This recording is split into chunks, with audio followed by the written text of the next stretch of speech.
इयत्ता 10वी विषय विज्ञान आणि तंत्रज्ञान भाग 1 धडा पहिला गुरुत्वाकर्षण. प्रस्तावना.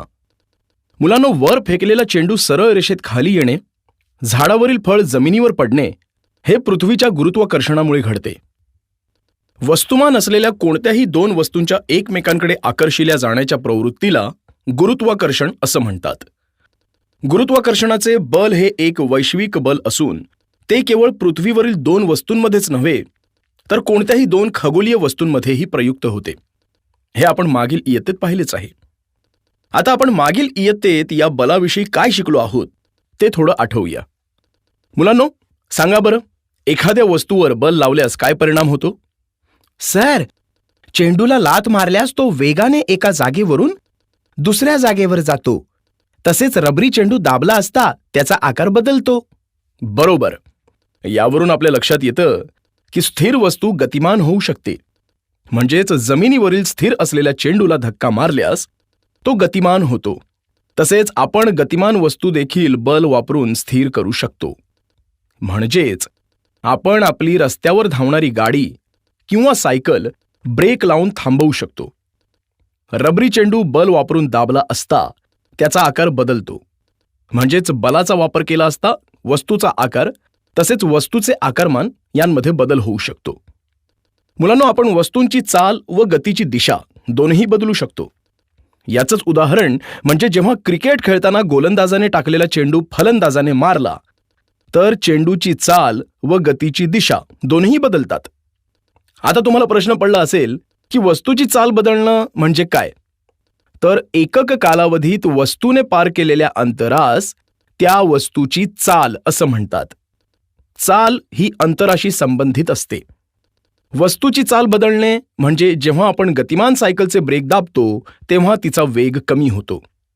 सांगा बरं, तुम्हाला बलाचे कोणकोणते प्रकार माहिती आहेत? सर, गुरुत्वीय बल, विद्युत चुंबकीय बल हे बलाचे प्रकार आहेत. छान. तसेच अणुकेंद्रकीय बल हा देखील बलाचा एक प्रकार आहे. पृथ्वीचे गुरुत्वाकर्षण हे गुरुत्वीय बलाचे उदाहरण आहे. तर दोन गतिमान विद्युत प्रभारांमधील बल हे चुंबकीय बलाचे उदाहरण आहे.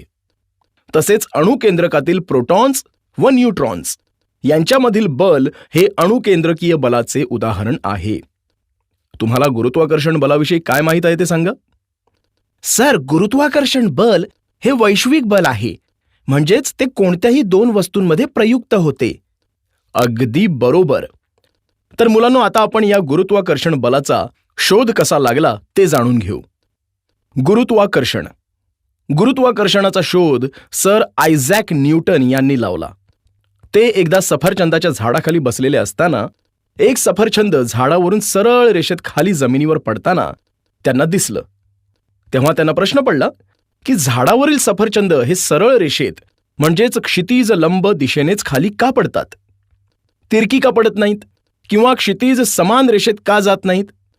यावर खूप विचार केल्यानंतर सर न्यूटन यांच्या लक्षात आलं की झाडावरून पडणाऱ्या सफरचंदाला पृथ्वी स्वतःकडे आकर्षित करीत असेल व या आकर्षण बलाची दिशा ही पृथ्वीच्या केंद्राकडे असेल.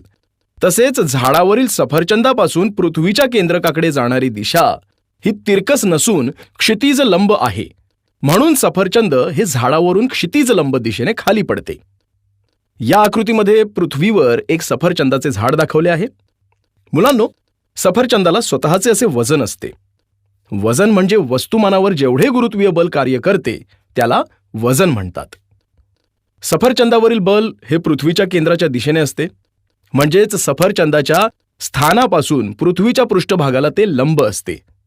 तसेच आकृतीत आपल्याला चंद्र आणि पृथ्वी यांच्यामधील गुरुत्वाकर्षण बल दाखविले आहे.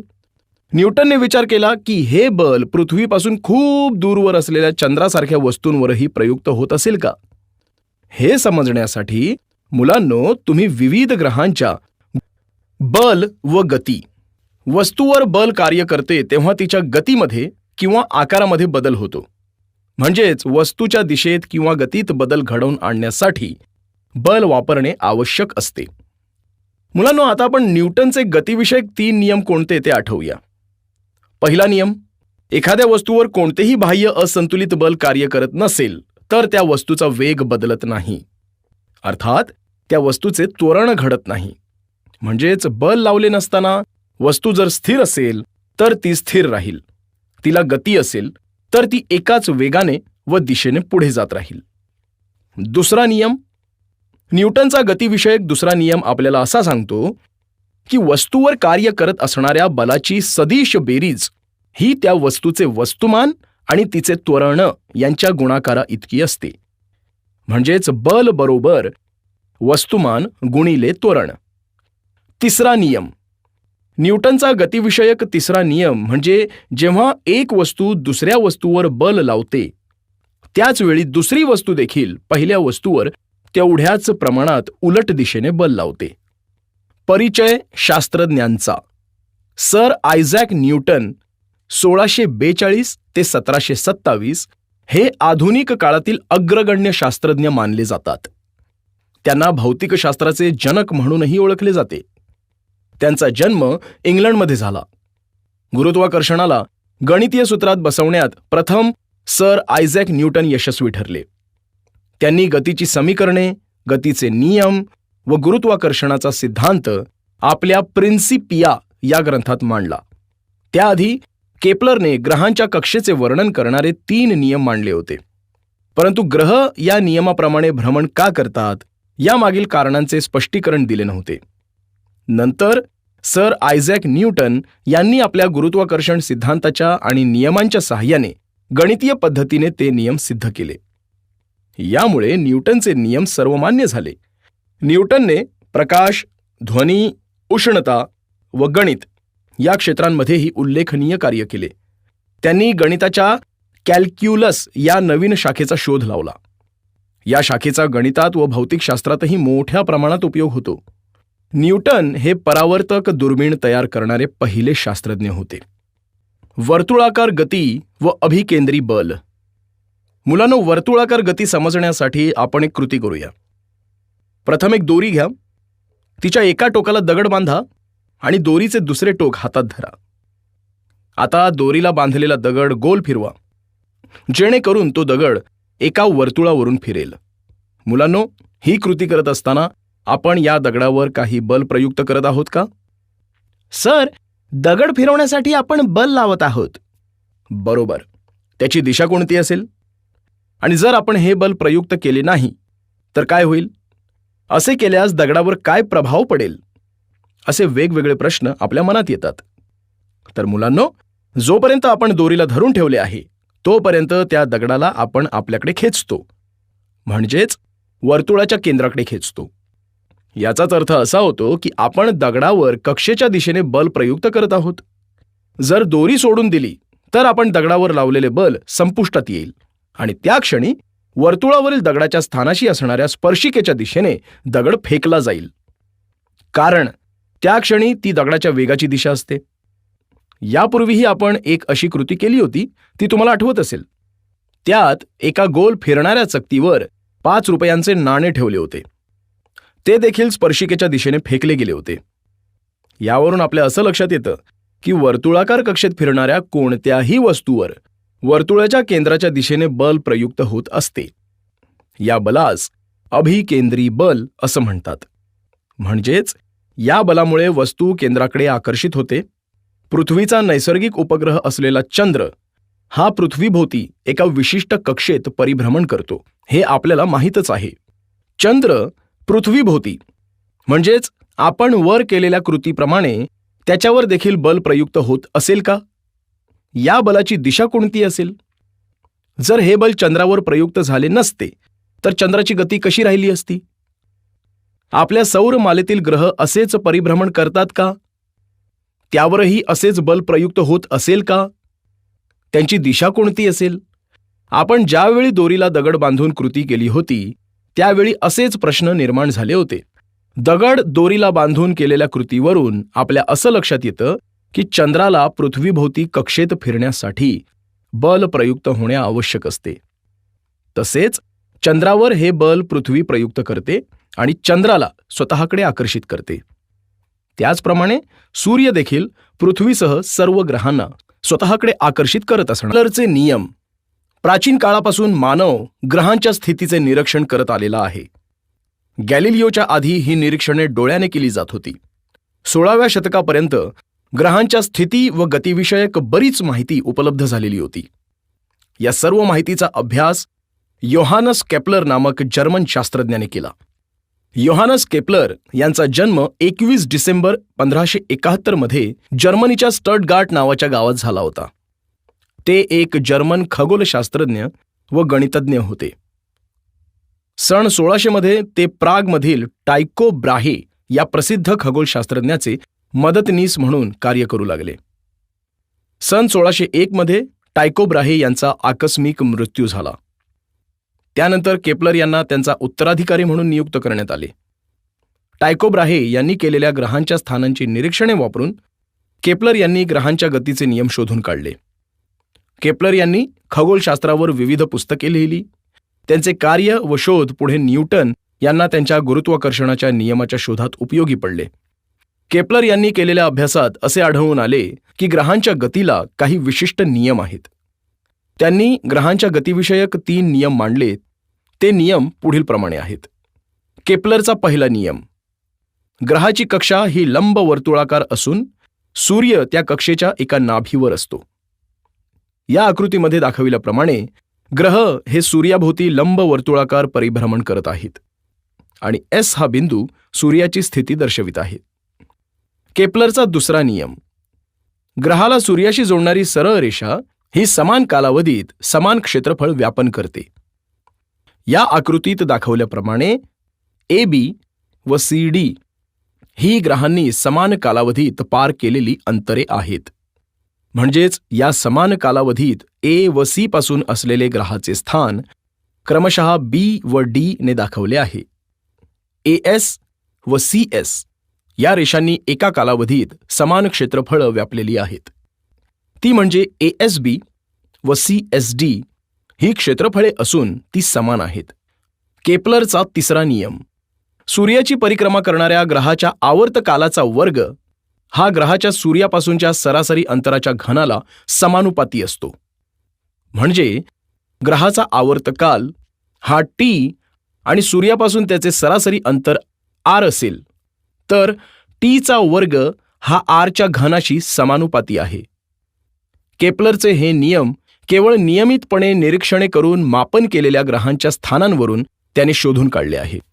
परंतु ग्रह या नियमांचे पालन का करतात त्यांना माहीत नव्हते.